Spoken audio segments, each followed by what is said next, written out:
ADGP Jayaram அவருடைய கைது. இந்த கைதை அவரை கைது செய்ய வேண்டும் என்று உயர்நீதிமன்றம் உத்தரவிடுகிறது. அந்த உத்தரவிற்கு மேல் ஏடிஜிபி உச்சநீதிமன்றம் செல்கின்றார். அதற்குள் அவரை கைது செய்து ஒரு நாள் உள்ளே வைத்து விசாரித்து வெளியே அனுப்புகிறார்கள். உச்சநீதிமன்றம் இந்த கைது உத்தரவை ரத்து செய்கிறது.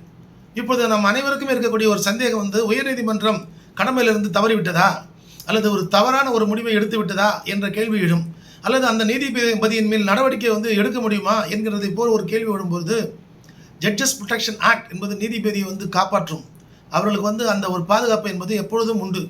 அடுத்தது ஒரு நீதிமன்றத்திற்கு நீதியின் நலனை காப்பதற்காக இன்ட்ரெஸ்ட் ஆஃப் ஜஸ்டிஸ் ஒரு விஷயம் வரும்பொழுது ஒரு நீதிபதியானவர் ஆராய்ந்து பார்த்து நீதியின் நலன்பால் தான் ஒரு நபரை கைது செய்யுங்கள் என்று உத்தரவிட முடியும்.